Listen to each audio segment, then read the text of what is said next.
Hello, you over 3,000 amazing people, and the 82.5% that have yet to subscribe yet. So we're going to do another deep dive today, and we're going to be looking at the Mega Gargants, the big boys, the really big boys of Age of Sigmar 4th edition. Let's see why they're so good.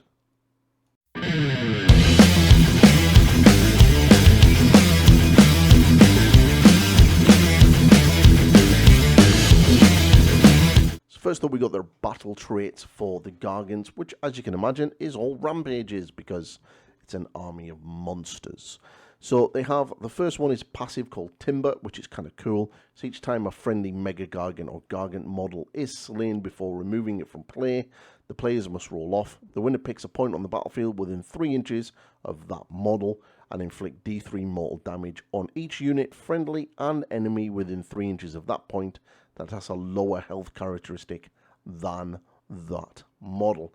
Basically, most Gargants have got about 30 to 35 wounds, so it's pretty much going to be wounding anything that it comes down and hits, which is kind of cool. It's a nice little haymaker from Warhammer Fantasy Battle when you had the little template and you used to drop it with the scatter dice and stuff like that, which is kind of handy.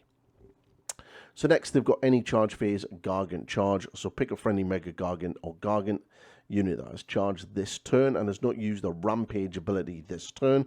To use this ability, then pick a visible enemy unit within 1 inch to be that target. Roll a d3 and on a 2+, inflict an mortal amount of mortal damage on the target equal to that roll. Standard. Pretty good, so all Gargants can get to do this. So next is once per turn, any combat phase for your army, Earth-Shaking Roar. Pick a friendly Mega Gargant or Gargant unit that has not used a Rampage ability this turn to use this ability. Then pick an enemy unit that it is in combat with to be that target. On a roll of a 3+, the target cannot use command abilities for this turn. Really, really good, especially for stopping that all-out defense and all-out attacks. Then, once per turn, army, any combat phase. Again, so you're going to have a choice. Pick a friendly Mega Gargant that has not used a Rampage ability this turn to use this ability. Then pick an enemy monster or war machine within 1 inch of the target. Roll a dice on a 3+, remove the target from the battlefield, and set it up again within 1 inch of the unit using this ability. Then inflict D3 mortal damage on the target. Cool, so you kind of pick it up and slam it onto the ground, which is kind of thematic. And then jump up and down, classic ability for Gargants. Pick up a friendly Mega Gargant or a Gargant unit that has not used a Rampage ability, and then pick an enemy infantry unit that it's in combat with, and then roll a dice on a 3+. Roll a dice for each model in the target unit. If the unit uses this ability as a Gargant, inflict 1 mortal damage on the target for each 6. If it's a Mega Gargant, 1 mortal damage for every 5+. So there's a couple of the old school giant rules now being brought into there as battle traits, which is kind of nice, and there's some pretty decent ones there. So yeah. So battle formations for your pretty much 4 models if you're going all Mega Gargants. You can have a few more if you obviously bring little Gargants, but you know, you get them. So there's take the tribe, so more stuff for me to collect. Pick a friendly non-unique Sons of Behemat hero that does not have an artifact of power. Give that hero 1 artifact of power from the Titanic trophies. This artifact of power is given to this unit during the deployment phase, not during army composition. So this is a nice one for going into tournaments because you're going to be able to tailor your artifacts of power depending on who you fight. So it's really kind of a good one for tournament play. Boss Tribe, once per turn reaction, you declare a fight ability for a friendly Mega Gargant. The Mega Gargant using the fight ability. Pick a friendly Gargant unit that has not used the fight ability this turn and is wholly within 12 inches of this unit to be the target. That target can be picked to use a fight ability immediately after the fight ability is used and has been resolved. So you kind of get what like the other lords and stuff, like Chaos Lords and Chaos Knights and stuff like that can get to do. You fight and then you can immediately use that. So get a Mega Gargant to fight with a Mega Gargant and then immediately fight with a Gargant unit, which is kind of cool. It kind of makes you sort of in line with what the other armies can do. Breaker Tribe, so the besieging bulk. Friendly Mega Gargants have a 6-up ward save while they are within combat range of any other Mega Gargant. That's nice. Get a 6-up ward on something that normally isn't great on an armor. You're just relying on having a bucket of wounds. And then Stomp a Tribe. You could pick 2 friendly Mega Gargants or Gargant units that have not used the Rampage ability this turn to use the Jump Up and Down an ability instead of 1. Okay, that's kind of... multiple Rampages is always quite nice. So next up we have the Heroic Traits. This goes on to your Gargants that are not named, so obviously not King Brood.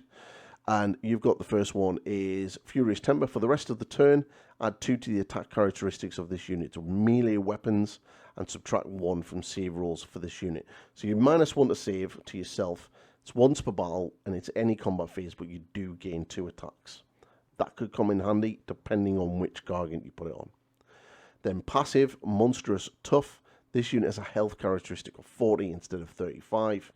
Again, if you're not using the King as your general, then this is a really good one to put it on. And then passive, Rabble Rouser, add 1 to the charge rolls for friendly Sons of Behemat units while they're wholly within 12 inches of this unit. That just makes you really super quick. Some pretty decent ones there. The 2 passive ones for me are the 2 that I like the most. Next we have the Artifacts of Power, Titanic Trophies for the non-unique heroes. So you've got once per battle, your charge phase, Amberbone Totem. For the rest of the turn, this unit can use charge abilities even if it used a run this turn. Brilliant. A Gargant with run and charge. Glorious. And then once per battle deployment phase, pick 1 manifestation lore ability to your faction. This unit can use summon abilities from your manifestation lore as if it was a wizard. So, hey, even Gargants get to bring manifestations because we're in a manifestation meta and it's always cool to have them. So, Gargant players are going to get to throw around Purple Suns like everyone else. Brilliant. Love the inclusion. So once per battle, your combat phase, Mantle of the Tuscan Horns. For the rest of the turn, add 1 to the hit rolls for combat attacks made by friendly Sons of Behemat units while they're wholly within 12 inches of this unit. That's nice. +1 hit is pretty cool. We're gonna see exactly just how good Gargants are in close combat later on. So yeah, keep that one in mind for any future use. Then you've got another passive, Extra Calloused Feet, so add 1 to the attack characteristics, rend characteristics, and damage characteristics of this unit's Almighty Stomp or Almightier Stomp. Nice. So that's going to just make some of your feety abilities even better. And then, Glowy Shield of Protectionness. Each time you make an unmodified save roll of a 6 for a combat attack that targets this unit, inflict 1 mortal damage on the attacking unit after the fight ability has been resolved. Cool. And then King Slaughter Cowl, add 1 to the attack characteristics of this unit's melee weapons while this unit is in combat with an enemy hero. Yep, there's some pretty good ones. I like the manifestation ones, I like run and charge, and I like the +1 to hit. And the Almighty Stomp one is also pretty good as well. Okay, Kragnos. So yes, it's a Sons of Behemat. It's a destruction army. I'm not going to go over Kragnos because he was covered in yesterday's video in the Ogre Maw tribes. So if you want to see more into Kragnos, go and check out that video. Okay, King Brood. He is the big one, the beast. He is the boss man of the Gargants, and a pretty big model at that. So let's have a little look. Sons of Behemat and their pointage. Battle profiles, heroes. So King Brood is 520 points. It's a lot of points. But he is a War Master. He is unique hero monster, Priest 1. And he has a 4-up save, which is pretty decent for a Gargant. 40 wounds, he moves 10 and a control of 20. And he has the Obelisk of Tarkarina. 6 attacks, 4s, followed by 2s, 2 rend, 5 damage. Because he is a Gargant, you know, you've got to love it. Then he has Almighty Stomp, which is 2 attacks, 4s and 2s, 2 rend, D3 anti-infantry. Nice. Then he has Death Grip, which is just instantly reminds me of a World of Warcraft Death Knight.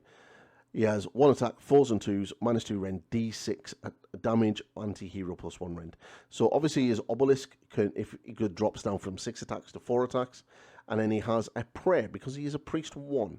So Power of Behemat. Make a chanting roll of a D6, needing a 5 on the chanting roll. Pick one of the following effects if the chanting roll was a 10+. Pick 2 instead. So pick 1, or if it's over 10+, pick 2. So he can shatter the mountains, which is add 2 to the move characteristic of friendly Sons of Behemat units for the rest of the turn.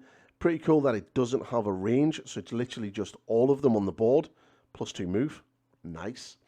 Or Mighty Earth Heal, heal D3 to each friendly Sons of Behemat unit. Again, doesn't have a range, so just heals D3 to all of them. It's pretty decent.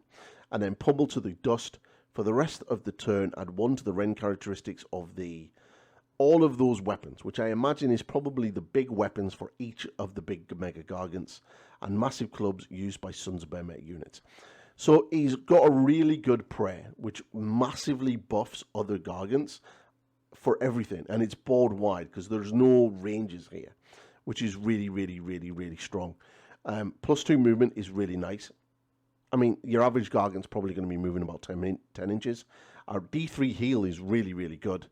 And in +1 rend, because the Gargants is all about rend, right? You want to be smashing through that armor save so you can get some serious damage onto the opponent. So yeah, that's pretty decent as well. Then he has a couple of for passive abilities. So he's got Creepers. This unit cannot be picked to be the target of an enemy rampage ability. Cool. Other monsters can't rampage him. And then he has Sons of Behemat. So if this unit would be automatically destroyed, it is not automatically destroyed. You can't hand a dust him. You just give him 6 damage instead. Really good. Doesn't have a ward save, which is a bit sad. So he has Longshanks. This unit can pass over. I guarantee Longshanks is going to be on every other Mega Gargant War Scroll.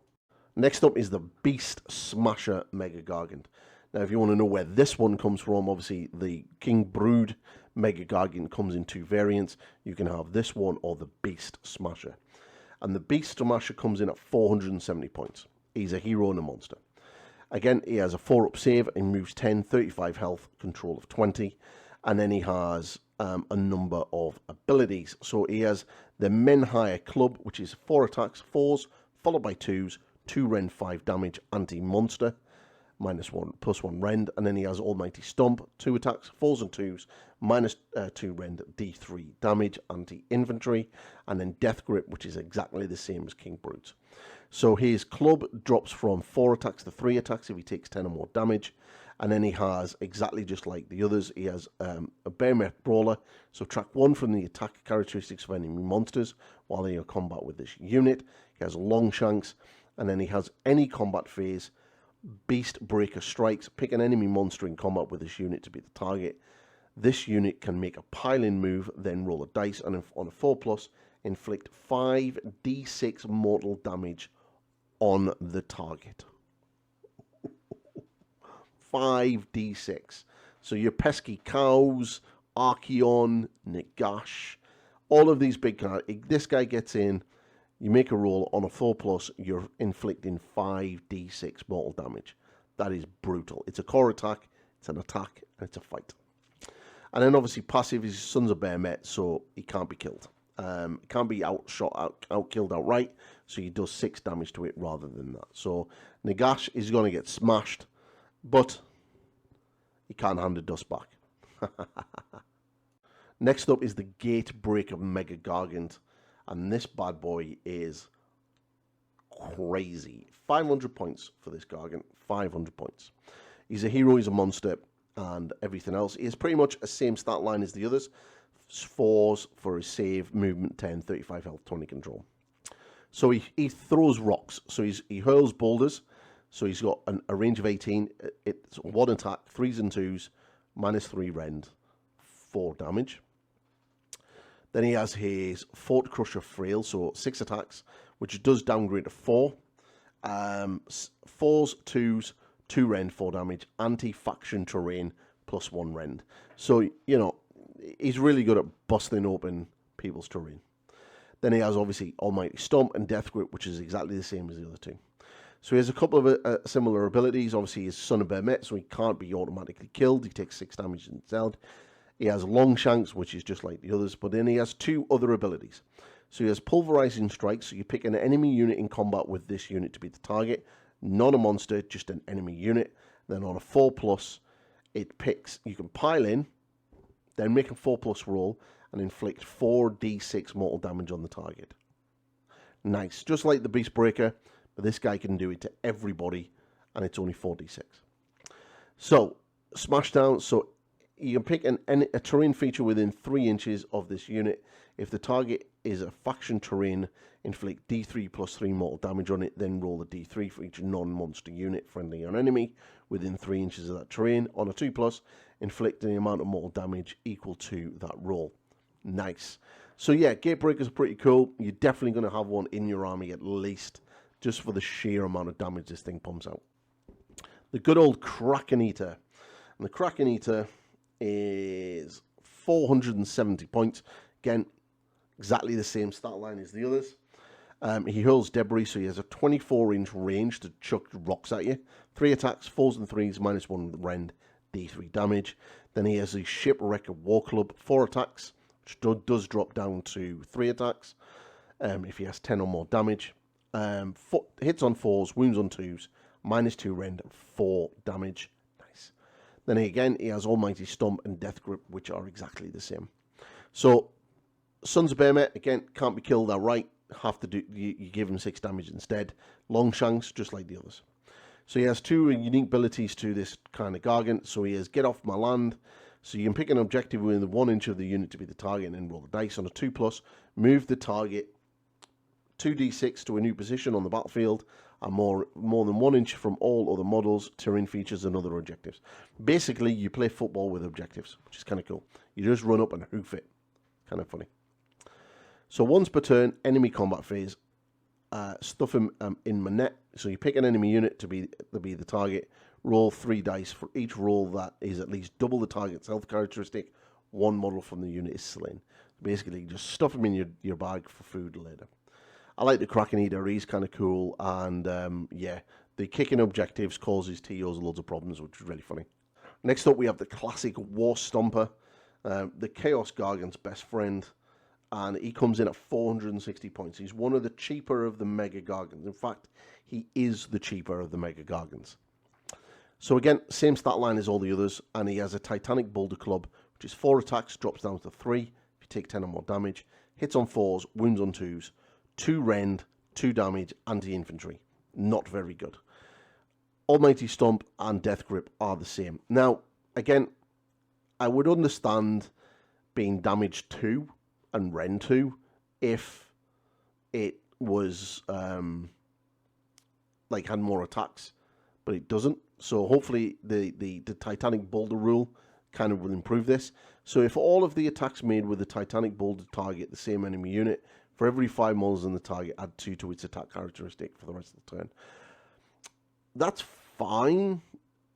I mean, if you go into a unit of Clan Rats, you're going to hit 20 of them, right? Which means you're going to get, for every 5, you get 2 additional attacks. So it's 5, 10, 15, 20, 2, 4, 6, 8. You're going to get 8 additional attacks. So yeah, you're probably going to lift that unit to 20, but like most units are around about 10. So you're only going to really get an additional 2 attacks. It's not great. It's only 2 rend, 2 damage. You can see why he's the cheapest. And obviously he's got hurl body, so you can pick an enemy unit, you roll a dice. If it's at least double the health characteristic, you pick up a model and you throw it 12 inches at somebody else, inflicting mortal damage and everything else. He's not great. If you're only really going to take a War Stomper if you really, really, really are desperate on the points. The Kraken Eater and the Gatebreaker are far better from those 3 Gargants. And then obviously King Brood and the Beast Slayer is just so much better than the others anyway. Then we have the Man Crusher Gargant. So these are your mini Gargants. The classic Gargants from the Warhammer the Old World or Warhammer Fantasy Battle, the old plastic Gargant giant model, which is pretty cool. So again, it's got a 5 out save, moves 8, 12 health, control 10, and it can throw rocks on 12-inch range, 1 attacks, 5s and 2s, 2 rend, D3 damage. It has a massive club, headbutt, and mighty kick. So massive club is 4 attacks, 4s and 2s, -1 rend, 2 damage. Headbutt is 1 attack, 4s and 2s, 2 rend, 4 damage. And then you can boot people for 1 attack, hits on 4, wounds on 2, -2 rend, D3 damage. Then you've got passive, keep it up. While this unit is wholly within 12 inches of a friendly Mega Gargant, this unit can use charge abilities even if you use a run ability. So run and charge with these guys if you're within range of a Mega Gargant. Very fitting. And then stuff them in your bag so you can pick an enemy unit in combat. Roll a dice. If it was at least double the target's health characteristic, you slay one model. You pick it up and put it in. Yeah, so they're not bad. I mean, they're relatively cheap, like 160 points. If you want to take a couple of Mega Gargants, it's a good way of filling out your army. So next up is the Man Crusher Mob. Basically, this is just a unit profile for 3 Mega Gargants, so 3 Man Crushers, and it comes in at 420 points. So again, it's exactly the same. There's no difference. The only difference is they have an additional ability called Sunder the Hell Now. Each time this unit uses the Gargant charge ability, add 1 to the amount of mortal damage inflicted if any of such model is this in this unit. Now, I'm not 100% on how this works, but I'm pretty sure that this is just a unit of Gargants, and there's 3 of them. So I would imagine that all 3 of them have to be together, like a unit, and that way they would follow the same coherency rules and everything else of a unit. If you know any different, let me know in the comments below, because, like, as far as I would be aware, that's how they would work, but they may end up working like, you like a Talon in Horus Heresy. You get them as 3, and then they can work as individual models. But yeah, I'm assuming that it's a unit of 3 Gargants. So next up, we got Regiments of Renown. So basically, what Regiments of Renown are is each of the Gargants, like the Mega Gargants, can be used as allies in other armies. So the Beast Smasher Mega Gargant can basically be taken in an Iron Jaws army, a Krug Boys army, a Gloomspite Gits army, and an Ogre More Tribes army. So yeah, and you get a couple of abilities. You can use this Regiment of Renown. You can use the following abilities. So you got the Mighty Walloper. So you can pick an enemy model, and then on a 3+, inflict the amount of mortal damage on the target equal to the roll. And then you've got a passive. So you're not going to get access to the battle traits, but you kind of get like a mini battle trait linked into that sort of that Mega Gargant. So you've got the Big Smasher here. You also got the Gatebreaker as well. He has his Rampage, and he can be in those armies. So Iron Jaws, Cruel Boys, Gloomspite Gits, Ogre More Tribes, OCR Bone Reapers, Soulblighter, Gravelords, Nighthaunt, and Flesh Eater Courts. Because obviously he's a bit of the dead guy. He's a bit of a sort of, Grim Reaper, Undertaker, Executioner type vibe going on. So obviously he goes with the Death factions as well. And then you've got Bundo the Whalebiter. So they are pretty much named, but they are the allied ones. So if you're playing Order, all of the Order factions plus the Destruction factions get to take Bundo, which is a Kraken Eater. And again, he has that one ability and Timber. And then you've got the old One Eye, which is basically Destruction and Chaos. And that's basically it. So kind of a cool thing that they've continued that, which is kind of nice. So if you do want to own a Mega Gargant and you want one to run with your Ogre More Tribes or your Stormcast Eternals, you've got the access there to being able to get hold of them and do that. So that's Mega Gargants. Basically, Mega Gargants are Imperial Knights for Age of Sigmar. You are using incredibly large models. There is a really small model count, and that's how they work it. And you can also bring them in your other armies, which is really, really cool. And if you really just want a Beast Slayer and you're playing Destruction, you can bring one, and that's kind of nice. So you don't necessarily need to bring something like Kragnos or something like that. I really like them. They're a pretty cool army, and at the GT, there was quite a few Gargant players, and they were really smashing face. They're pretty strong right now, and you can see why. Things like the Beast Smasher and the Gatebreaker are just absolute colossal beast houses, and King Brood is literally an auto-include. You're going to include him and build your army around him, because that prayer is so good at just making your army really great. So yeah, really impressed with that. Really like them. Would I collect Gargants? Yeah, potentially. It's a relatively cost-effective army. I mean, it's almost as cheap as everything else. I mean, but you are going to be playing about £100 per Gargant. And it's only 4 models, which is kind of cool. You can 3D print them, and there's quite a few people that do, but, it is what it is. Anyway, that's the video. If you like what I'm doing, please like, subscribe, share, and all of that good stuff. Check out my members area and Patrons if you want to support me in other ways, and just mainly just keep subscribing. I mean, we're literally less than 200 now to hit my yearly goal, which is 3,500. So can't believe we're like getting that close, which is mental. So this is another battle. This is another one down. We're going to be doing another one tomorrow. And we're hopefully going to be doing an order faction tomorrow, okay? So, yeah, that's almost all of the destruction done now. I think I've got the Cruel Boys and the Gloomspite Gits. And then we've basically Order, Death, and Chaos are pretty much done. And then there's a few more for the Order, because they're the main ones. Stormcast and Skaven are probably going to be the last two. All right. So, right, let's catch you later. Bye-bye for now.